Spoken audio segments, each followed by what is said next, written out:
voices are exotic dancers that enter one by one. Make love to all of your orifices in your seduction. Your seduction. Hello and welcome to Ear Seduction. I'm your host, Paul Schilling. In this episode entitled Exodus, we will chart our path from the very simple, as described in Genesis 2, abiogenesis, to our modern-day selves.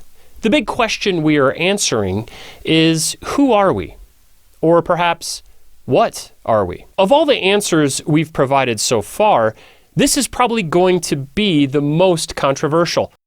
But that controversy is yet another straw man fallacy at work, propagated by those that would rather not be grouped in with other creatures like apes, gorillas, gibbons, and monkeys, especially monkeys. With their poo-flinging and prehensile tails, they harken back to a time when we didn't know anything about anything.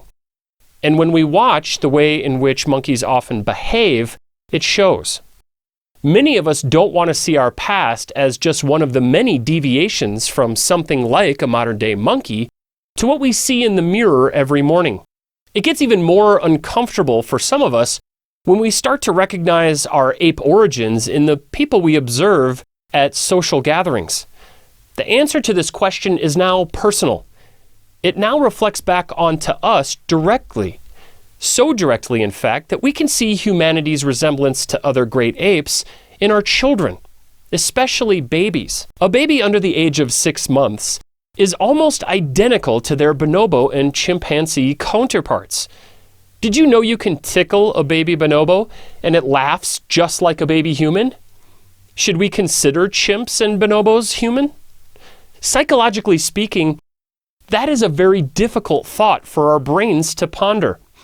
I encourage you to take some time and research how closely baby humans, bonobos, and chimps resemble one another in their mannerisms, laughter, and play. Immediately you will see why so many have gone to such great lengths to manufacture controversy fallaciously where it clearly doesn't exist. Again, there are many whose brains just don't want this to be possible. They don't want to think. However, all the evidence demonstrates that we evolved from the same things that chimps evolved from. We share a direct ancestor. This fact has been so difficult for humans to accept that even science itself had a problem with it at first. Our original classifications for chimps and bonobos, before we decoded our genome and invented cladistics as a method to classify the diversity of life, separated the two species from humans by organizing them into their own distinct genus known as Pan. This was largely done superfluously. A more modern approach, one that takes all the most current evidence into account, recognizes that it is possible that chimps and bonobos may actually be members of the genus Homo, or at the very least, only one or perhaps two clades removed. Here's a cringeworthy thought. As a point of fact, it may even be possible to interbreed humans and chimps, although it has never been successfully done. The point here is that the answer is clear. Our genome is 99% identical to a chimp's and 98.7% identical to a bonobo, and our morphology is even more strikingly identical. While there are clades that separate us, the main one relating to brain size, we are almost exactly the same creature, and we shouldn't ignore this fact. One final thought regarding this matter: what I have just discussed hasn't even begun to tackle our kinship with other life. For instance, we're very closely related to rats. We share a common ancestor with carrots. And the list goes on and on. Again, I encourage you to investigate this matter on your own. Cladistics and genetics are wondrous fields of knowledge, detailing our ancestry with all the life that has walked, crawled, and swam this ancient earth. I will leave a resource for you in the description for this episode. This brings us to yet another rule we must follow when answering questions of this sort. We must divorce ourselves from our emotions, to some degree, when we consider the evidence that guides us to our conclusions. We must eliminate what we want the answer to be and instead accept the answer that the evidence provides, no matter how perplexing or uncomfortable that makes us feel. In a recent interview I had on season 2 of this podcast, I spoke with someone who told me that when investigating the answers to these questions, he didn't like the answers the evidence was providing. He wanted the answers to be something else, something that accounted for more of how he felt in his daily life. Please notice how unreasonable and illogical this approach is when solving any question worth asking. It never matters how you feel. It only matters what you can demonstrate to be true. And the only demonstration that matters is that which takes into account all the evidence available. Evidence, by its nature, is factual, meaning that it can be agreed upon by everyone. Now, there are always detractors, usually those that would prefer not to address evidence directly, but instead want to engage in make-believe. So in order to be intellectually honest with ourselves and others, we must shed that bias and take a long, sober look at the evidence to soak it all in and accept that we are what we are. And that is pretty remarkable in and of itself. And now let's answer the question, what are we? The best answer to this question is, we are Homo sapiens. Again, simple, brief. And you needn't say more lest you are provoked. You may, if you like, allow the questioner to fill in the blanks with their own understanding. As with our previous 2 answers in Genesis 1 and 2, the shortest answers provide us with many benefits. They are 100% correct. They are simple. And, perhaps most beneficially, they're easy to remember and repeat. However, if you are then asked, well, what is that? Then you have a wonderfully rich answer that completely and wholly defines what a Homo sapiens is, down to the minutest detail. We are members of all these clades.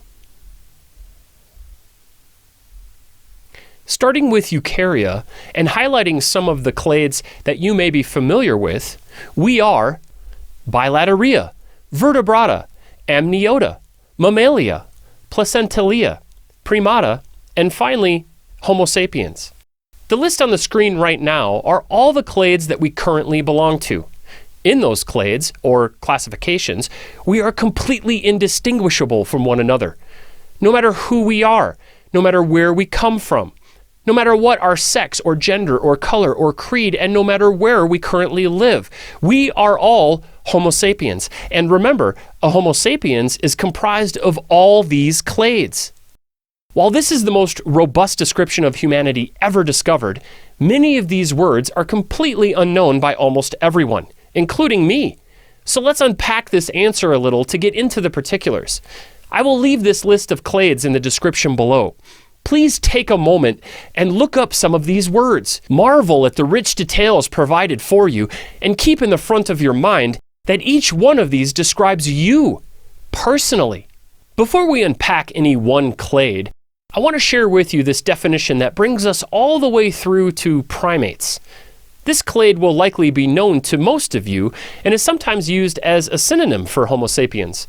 It's important to remember that all Homo sapiens are primates, but not all primates are Homo sapiens. Primates are collectively defined as any gill-less, organic, RNA, DNA, protein-based, metabolic, metazoic, nucleic, diploid, bilaterally symmetrical, endothermic, digestive trypoblast, opisthecont, deuterostome collimate with a spinal cord and 12 cranial nerves, connecting to a limbic system in an enlarged cerebral cortex, with a reduced olfactory region inside a jawed skull with specialized teeth, including canines and premolars, forward-oriented, fully enclosed optical orbits, and a single temporal fenestra. Attached to a vertebrate, hind leg dominant, tripodial skeleton with a sacral pelvis, clavicle, and wrist and ankle bones, and having lungs, tear ducts, body-wide hair follicles, lactomammaries, opposable thumbs, and keratinized dermis, with chitinous nails on all 5 digits on all 4 extremities, in addition to an embryonic development in amniotic fluid, leading to a placental birth and highly social lifestyle. That is a direct quote from a book called The Foundational Falsehoods of Creationism by AronRa. Again, many of these words may seem foreign to you, but the description above is exactly you, right up until the clade primata. The following 10 clades after primata further distinguish you from the other primates, but you never escape the fact that you are still a primate. You will always be a primate, and so will all of your ancestors. Let us now grab a couple of examples from the clades I listed above and look into them further, starting with Bilataria. Bilataria are animals with bilateral symmetry. Again, simple. You are bilaterally symmetrical. So are a multitude of other creatures like dogs, leeches, and birds. Now that you are armed with this knowledge, you can literally take one look at a creature and assess, at least in part, your common ancestry with it.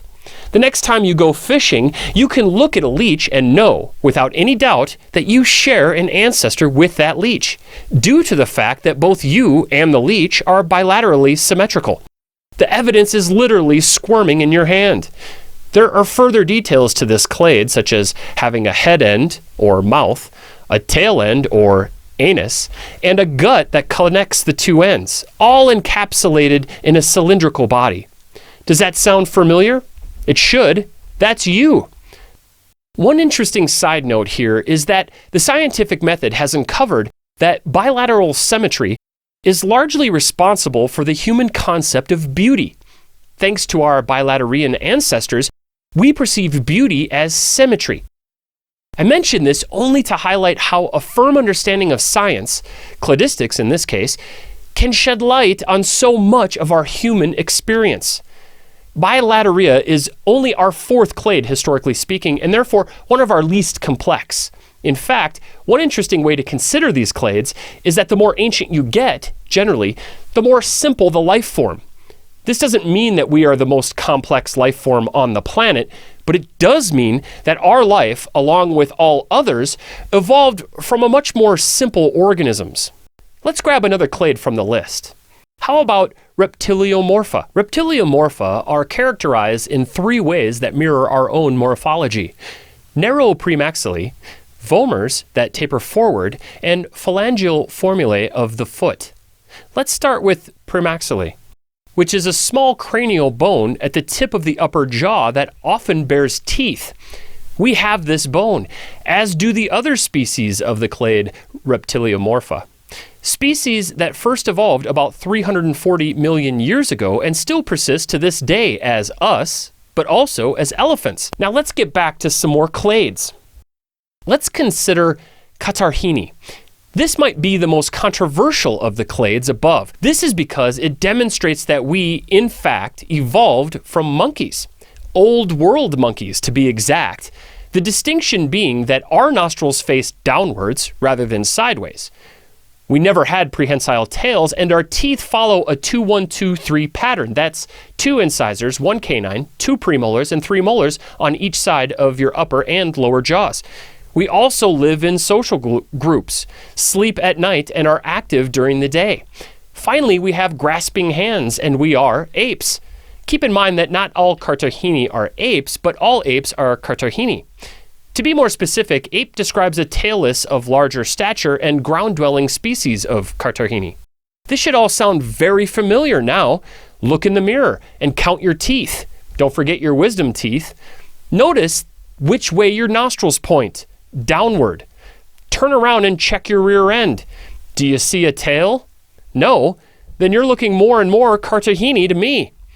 After reviewing this clade, there should be no question that you are definitely Catarrhini, which means that you descended from old world monkeys, which also means that you are still an old world monkey right now.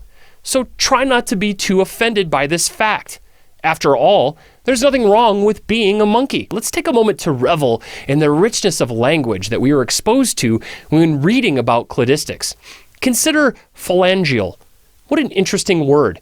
I picked this word because I thought it would be the most known to you, but don't ever let an unknown word detract and deter you from understanding new concepts and ideas.